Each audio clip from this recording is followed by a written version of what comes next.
Bertemu lagi dengan video dari Mathemanesos bersama saya Henry Yantoli. Pada video ini kita akan melihat tentang algoritma Kruskal untuk mencari minimum spanning tree. Algoritma Kruskal ini dicetuskan oleh Joseph B. Kruskal pada tahun 1956 dan pada tahun 1957 dicetuskan ulang oleh Loberman dan Weinberger. Algoritma ini merupakan teknik greedy untuk mencari minimum spanning tree di mana akan memberikan solusi global optimumnya. Input dari algoritma ini adalah suatu graf tak berarah berbobot terkoneksi, connected undirected weighted graph. Outputnya adalah minimum spanning tree atau MST dari graf tersebut. Algoritmanya adalah: pertama, kita mengurutkan semua edge-nya atau sisi dari graf berdasarkan weight-nya atau bobot secara non-decreasing. Kemudian kita tumbuhkan tree-nya dimulai dari edge dengan weight paling minimum, lalu kita menambahkan edge dengan weight di urutan berikutnya jika tidak membentuk siklus atau tidak bersifat siklik. Dan kita lewati edge yang tersebut jika membentuk suatu siklus atau cycle atau bersifat siklik. Dan kita ulangi langkah sebelumnya ini sampai semua edge telah kita tinjau atau telah kita scan. Misalnya kita diminta mencari minimum spanning tree atau MST atau pohon dengan rentang minimum dari suatu graf memakai algoritma Kruskal. Jadi kita diberikan suatu graf dengan 6 buah vertex atau 6 buah titik A, B, C, D, E, F dan 10 edge-nya atau 10 sisinya. Untuk mencari minimum spanning tree-nya, pertama kita siapkan dulu tabelnya. Ada kolom iterasi, ada kolom tree edges atau sisi dari tree-nya, lalu ada kolom sorted list of edges atau list terurut dari sisi-sisinya. Langkah pertamanya adalah kita perlu mengurutkan semua edge atau sisi berdasarkan bobot atau weight secara non-decreasing. Jadi kita mulai dengan sisi BC yang mempunyai bobotnya 1 yang paling minimum. Berikutnya kita mempunyai sisi EF dengan bobot 2. Kita urutkan dulu list-list ini. Lalu dengan bobot 3 kita mempunyai sisi AB. Dengan bobot 4 ada 2. Yang pertama adalah BF. Yang berikutnya adalah sisi CF. Lalu dengan bobot 5 ada sisi atau edge AF. Dengan bobot 5 juga ada DF. Dengan bobot 6 ada sisi AE. Dan bobot 6 juga ada sisi CD.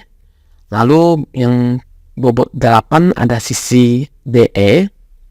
Jadi ini kita sudah urutkan list dari graf ini secara non-decreasing. Langkah berikutnya adalah kita mulai menumbuhkan tree-nya dari edge dengan weight paling minimum atau bobot paling minimum tanpa menghasilkan siklus atau cycle. Pertama, kita ambil dulu sisi dengan weight paling minimum adalah BC dengan bobot 1. Kita tambahkan ke tree kita, ke pohon kita.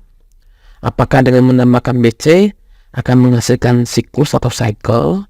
Jawabannya tidak, sehingga kita menambahkan sisi BC dengan bobot 1 ke pohon kita. Setelah itu, kita cek lagi list kita.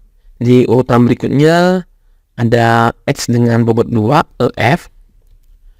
Apakah dengan menambahkan EF akan menghasilkan siklus di dalam tree kita? Jawabannya adalah tidak, sehingga EF bisa kita tambahkan ke tree-nya. Jadi pada iterasi kedua kita masukkan EF dengan bobot 2. Berikutnya kita mempunyai edge dengan bobot 3, AB. Pertanyaan sama, apakah dengan menambahkan AB akan menghasilkan siklus atau cycle pada tree kita? Jawabannya adalah tidak, Jadi kita bisa menambahkan AB dengan bobot 3 ke pohon kita atau tree kita. Berikutnya kita mempunyai yang dengan bobot 4 ada BF sama CF. Kita bisa pilih satunya dan kita akan mulai dulu dalam hal ini pakai yang sisi BF. Apakah dengan menambahkan sisi BF atau HBF ini akan menghasilkan suatu siklus atau cycle? Jawabannya tidak. Jadi kita bisa menambahkan sisi BF ke tree kita juga. Berikutnya kita masih mempunyai sisi dengan bobot 4 yaitu CF. Apakah dengan menambahkan CF akan membuat atau menghasilkan suatu siklus atau cycle pada tree kita?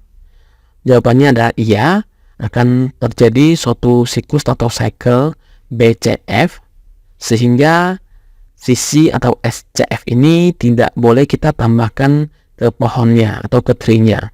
Kita lewati, kita cek lagi yang berikutnya dengan sisi AF bobotnya 5. Apakah dengan menambahkan AF ini yang bobot 5 ini akan menghasilkan suatu siklus pada tree kita? Jawabannya adalah iya, dia akan menghasilkan suatu siklus juga. Siklusnya adalah ABF, sehingga sisi AF ini tidak boleh kita tambahkan ke pohon kita atau ke tree kita. Berikutnya kita periksa lagi sisi DF dengan bobot 5 juga. Apakah dengan menambahkan DF akan menghasilkan suatu siklus atau cycle pada tree kita? Jawabannya adalah tidak, sehingga sisi DF ini boleh kita tambahkan ke pohon kita atau ke tree kita. Oke, ini ada sisi kita sudah masukkan. Kita cek lagi sisi-sisi lainnya. Ada sisi AE dengan bobot 6. Apakah dengan menambahkan AE ke pohon, ke tree, akan menghasilkan suatu siklus? Jawabannya adalah iya. Jadi akan menghasilkan siklus ABFE. Jadi sisi AE tidak boleh kita tambahkan ke tree.